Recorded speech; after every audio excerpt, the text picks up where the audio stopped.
অন্যদের সাথে আমাদের পার্থক্য কি জানেন? তাদের জীবনের ডিজায়ারই হইল এমপি হওয়া, মন্ত্রী হওয়া। আর আমাদের ডিজায়ার হইল ইনসাফ প্রতিষ্ঠা করা। সেই জন্য কোনোদিন এমপি হওয়া লাগতে পারে, মন্ত্রী হওয়া লাগতে পারে, আবার সারা জীবনে কিছু নাও হওয়া লাগতে পারে। আমরা সব কিছুর জন্য প্রস্তুত, কিন্তু লড়াই সার্বজনীন।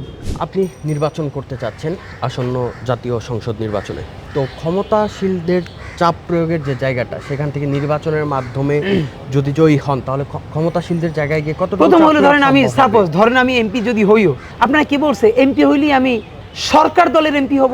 ধরেন বিএনপি যদি সরকার দলের করে, আমি কি বিএনপির মনোনয়ন পাবো বা বিএনপির এমপি হব?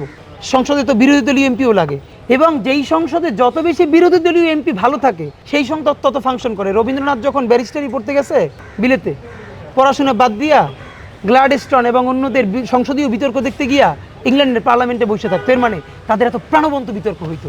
বাংলাদেশের বিতর্ক তো আমি গল্প আমার ছোট জীবনে যখন বিএনপি এবং আওয়ামী লীগ পার্লামেন্টে ছিল, বিএনপির ব্যারিস্টার মওদুদ আহমদ বক্তৃতা করতেছে, সালাউদ্দিন কাদের চৌধুরী বক্তৃতা করতেছে, সেই বক্তৃতা শোনার জন্য, সংসদীয় বক্তৃতা, আমি তখন 5-6-এ পড়ি, আমার মাদ্রাসা থেকে ছুটি নিয়ে আমি বাড়ি আসতাম যে ওই বক্তৃতাটা দেখবো, এতটা প্রাণবন্ত ছিল।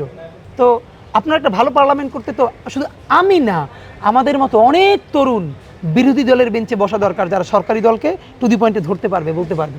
পার্লামেন্টে গেলে কি আদৌ পসিবল হবে ক্ষমতাশীলদের সেই চাপ প্রয়োগটা? মানে পার্লামেন্টে বিরোধী দলের কাজ কি? কাজই হলো চাপ দেয়া। তো প্রথম হলো আমি নির্বাচিত হব কিনা সেইটাই তো আমি জানি না। আমি তো ভোট পাইতে পারি 500, তাই 500 ভোট পাইলে কি আমার ইজ্জত যাওয়া উচিত? আমার ইজ্জত যাওয়া উচিত না। আমি খুব হ্যাপি। এর মানে 1 পয়সা খরচ না কইরা 500 মানুষ আপনারা বিশ্বাস করছে, এর মানে আমি মরে গেলেও আমাদের মতো আরও যেই তরুণরা দেশের জন্য কাজ করবে, একদিন এই 500 ভোট 5 লাখ হয়ে যাবে, কোনো পয়সা ছাড়া তখন জনগণের প্রতিনিধিত্ব করতে পারবে।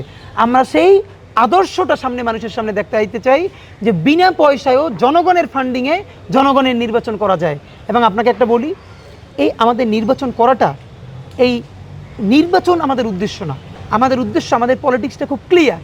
আমরা ভবিষ্যতে কী করতে চাই, মানে আমরা একটা কালচারাল রেভলিউশন বাংলাদেশের পক্ষে, মানে নাটক গানের না, মানুষের মনস্তত্ত্ব ভাঙার, ফ্যাসিবাদ বিরোধী কালচারাল রেভলিউশন করতে চাই। সেটাকে আমি 5 বছর পরে হতে 50 বছর পর হতে পারে। সেটার একটা মাধ্যম নির্বাচন করা, আরও 10টা মাধ্যম কিন্তু আছে। সুতরাং ওই মাধ্যম যদি জরুরি মনে হয় তাহলে করবো, না হলে ছেড়ে দিব। আরও মানে ওটা একটা সিঁড়ি, ওইটাই একমাত্র মাধ্যম না। অন্যদের সাথে আমাদের পার্থক্য কি জানেন? তাদের জীবনের ডিজায়ারই হইল এমপি হওয়া, মন্ত্রী হওয়া। আর আমাদের ডিজায়ার হইল ইনসাফ প্রতিষ্ঠা করা। সেই জন্য কোনোদিন এমপি হওয়া লাগতে পারে, মন্ত্রী হওয়া লাগতে পারে, আবার সারা জীবনে কিছু নাও হওয়া লাগতে পারে। আমরা সব কিছুর জন্য প্রস্তুত, কিন্তু লড়াই সার্বজনীন।